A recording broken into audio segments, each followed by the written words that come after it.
Thank you very much, Ravi. It's good to about the power of platforms. The actual harnessing of the M2M revolution is a huge topic. There's something like 50 billion devices predicted to be connected by 2020.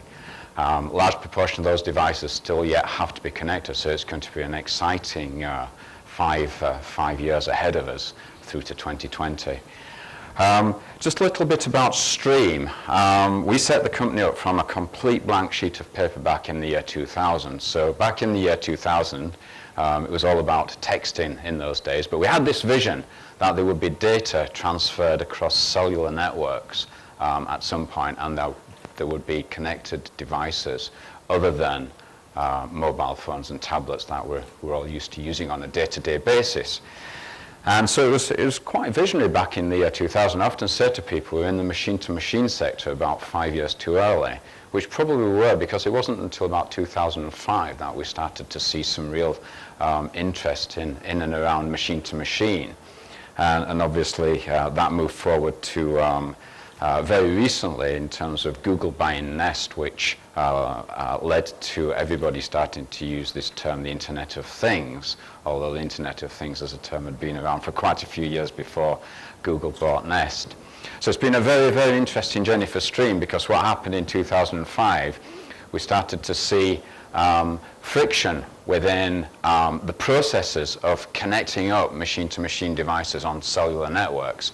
And at that point in time, we thought, okay, if we're going to scale the number of connections in machine-to-machine in terms of connectivity across cellular and then possibly satellite and other forms of connectivity or wireless media, then we're going to need a platform. We're going to need a platform that effectively empowers the end user, the enterprise clients, the large organizations and small, medium-sized organizations as well, who are going to connect not just tens of thousands of connections, but hundreds of thousands and maybe even millions across different wireless technologies. So in 2005, we started the journey of developing the first coding for what is now our IoT X platform, which I'll speak about in a few minutes.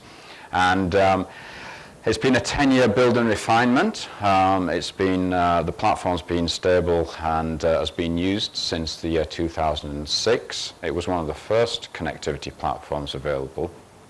And we've just listened to the end customers and the enterprise customers and developed the platform on the basis of that, and developed it out and refined it, taking the friction out of all stages.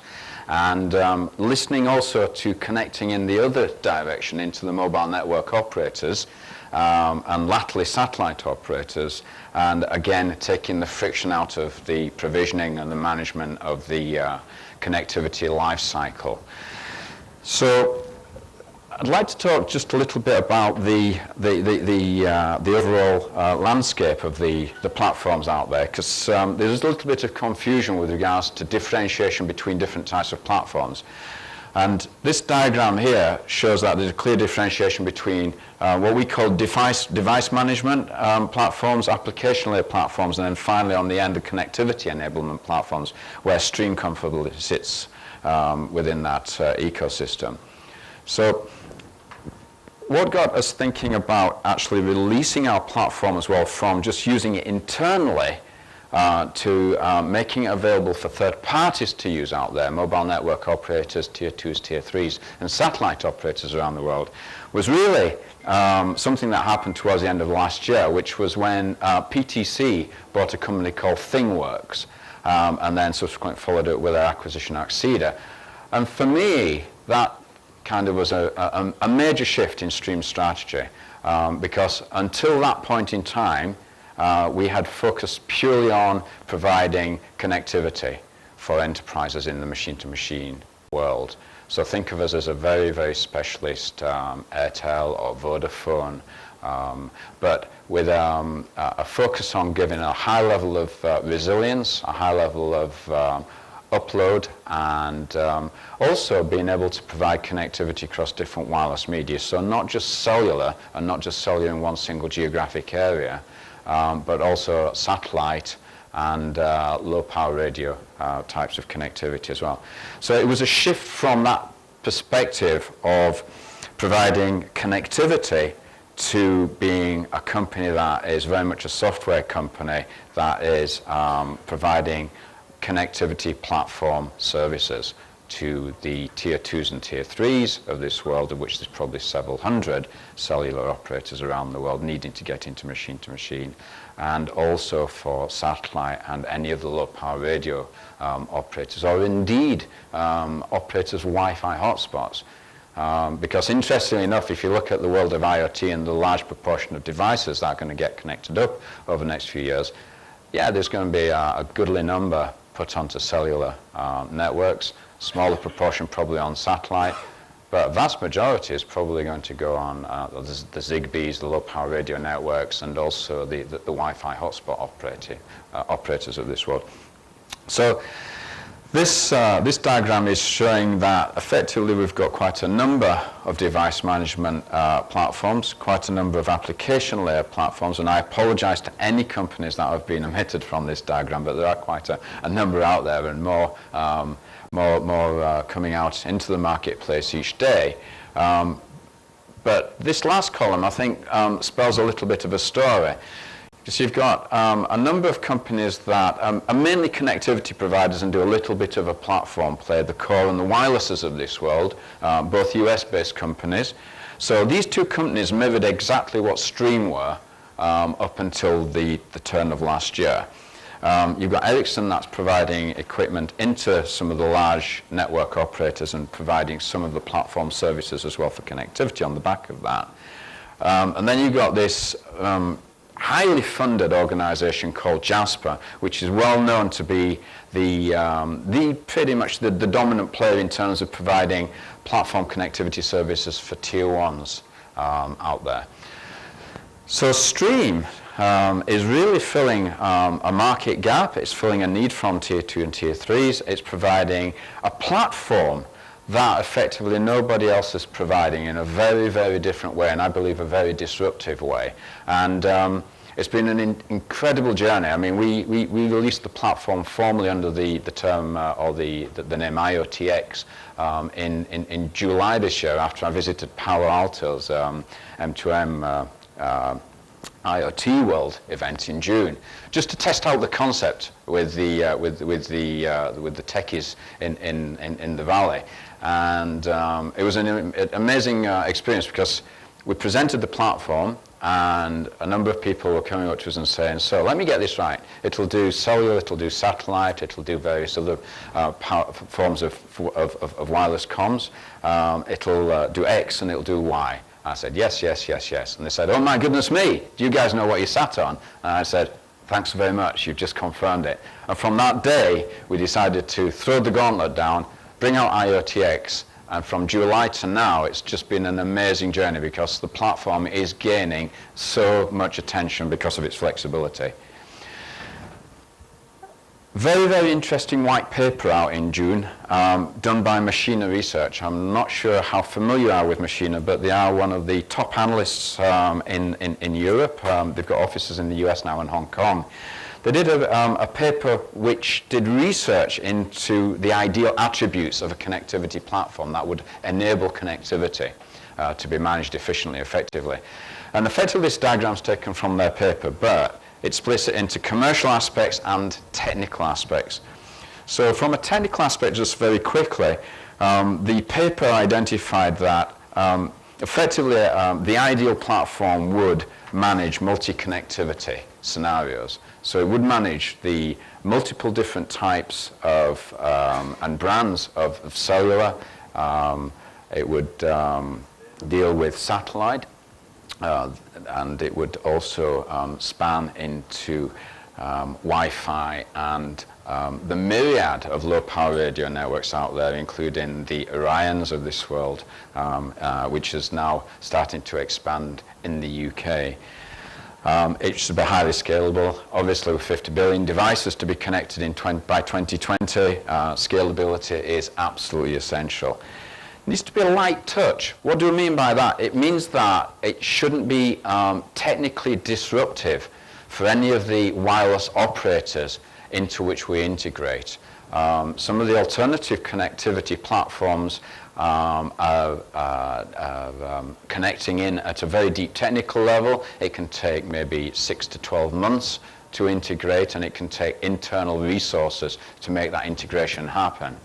The way we do it is through APIs. It's very, very lightweight.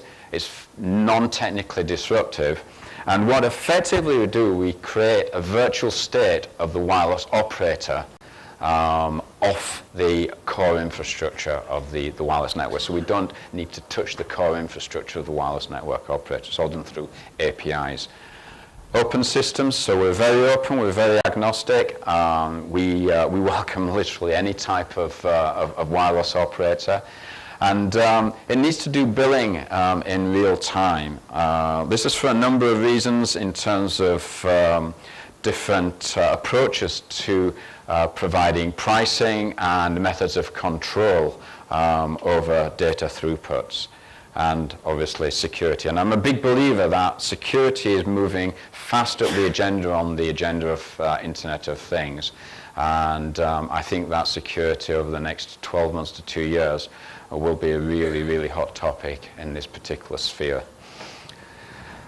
So the top level is the commercial aspects. What makes it commercially viable, commercially attractive to all parties, the network operators, the enterprise clients, and of course my own organization.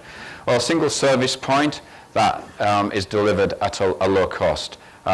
Stream's capital base is effectively, it's a privately owned company. It's quite an unusual animal, actually. We haven't taken external investment. We've got a legacy business which creates cash flow through the connectivity that we started back in the year 2000. So we're a very, very successful specialist MVNO in its own right, delivering cellular and satellite connectivity. So we've got a very successful and profitable business model that is driving revenue and cash flow through that, and that cash flow is allowing us to fund the expansion of the platform program out into the global market. A platform needs to be implemented effectively in quick time. I think the days of integrating over a period of 9, 12 or 15 months are behind us.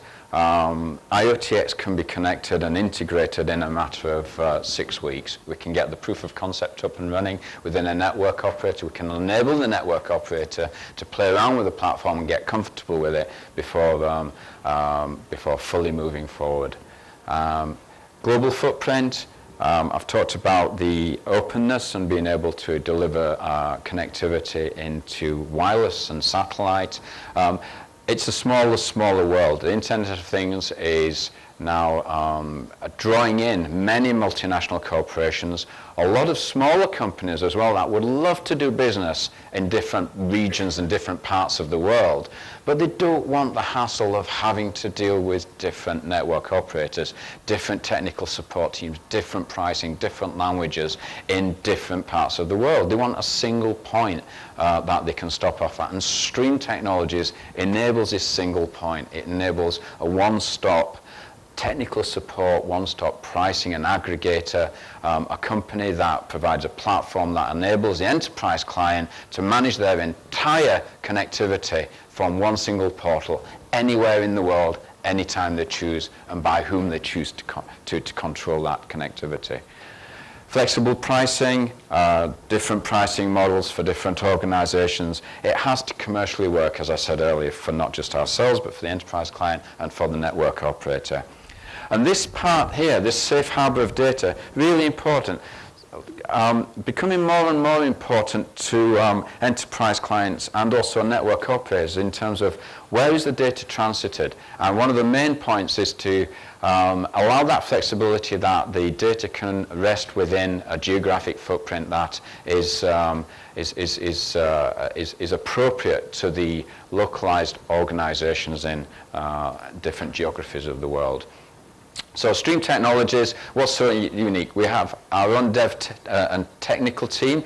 We've built all our own infrastructure in-house and we maintain it. The guys who wrote the coding on the platform in 2005 are still the guys who maintain the platform and continue to refine it with the expanded team. We've got three aspects to our services. The backhaul infrastructure is uniquely designed. We've got the platform, which I've talked about, and we've got our own billing algorithms, which is a billing engine. So any company out there can take any one of these modules, or they can take all three, and it can be an integrated infrastructure platform billing play. We have technical innovation, and we have a quality obsession. We've, since 2000, focused on technical innovation and quality, and the firm belief that profitability will follow. And my goodness me, it's been a long journey. It's been a 14-year journey, but now we're starting to see it all happen. Rather than go out and try and sell something and deal with the technical fallout later, we inverted that, and I think we got the strategy spot on.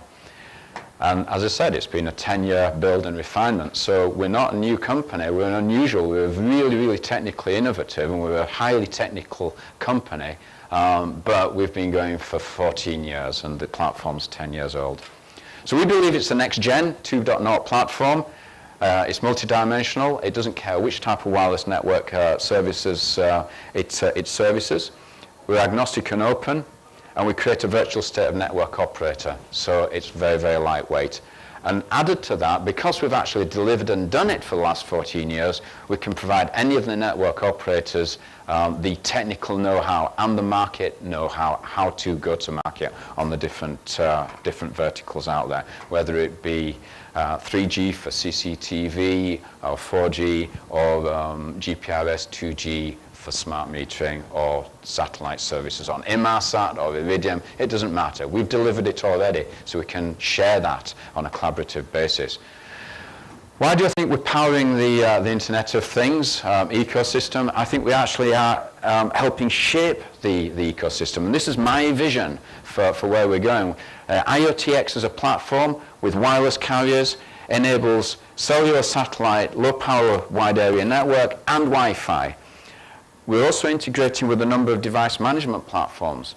We're integrating with ThingWorx at the moment. On the data management, we released a press announcement several weeks ago that we're integrating with Watt.io, which is a really interesting startup company with some serious funding behind it from day one. It's a data exchange company that has been built for the Internet of Things based in New York. And on top of that, we're integrating with ARM and their Mbed OS system, which is the operating system that they've just announced release of for the Internet of Things. So we're creating this whole infrastructure and allowing the enterprise companies to speak to an established range of technologies built around a single kind of platform play and a fully integrated play with a collaborative number of different organizations within the Internet of Things ecosystem and around the world. We're helping shape the future of IoT. We're enabling globalization. It's all future-proof technology. We're driving value and unlocking revenue across different organizations, including our end customers and also the wireless carriers. We're pushing the technical boundaries of what we're doing, and we're strategically enabling.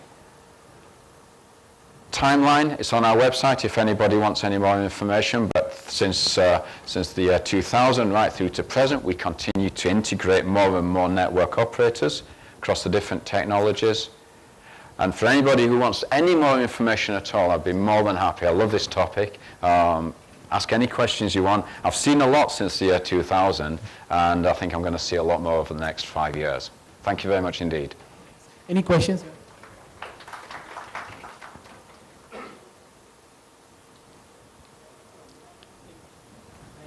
If you can talk about a couple of use cases that people are using your platform, that'll be great. Yeah, sure. Sure. I mean, so use cases from an enterprise viewpoint, we manage many hundreds of thousands of connections for something like about 500 different enterprise clients around the world. Anything ranging from smart metering through to fleet vehicle tracking, right through to the BBC used us to broadcast some of the Olympic interviews during the Olympics in 2012 as an alternative to satellite. So they used our highly resilient 3G services. So that's on the enterprise side. Bearing in mind we only released the platform for third-party use in July of this year, I'm absolutely astounded by the by the response. I mean, yesterday I was in Mumbai for meetings. Today I'm in Bangalore. Tonight I fly overnight to Malaysia, and then on to Tokyo. We've got something like 20 operators in the 3 months that we released this. 20 operators interested in taking the platform, including not just cellular operators around the world, but satellite operators and low-power radio operators as well. So it's going to be a very, very interesting 12 months ahead. Thanks. In the interest of time, we take only one. I think Nigel is available if you can. Absolutely.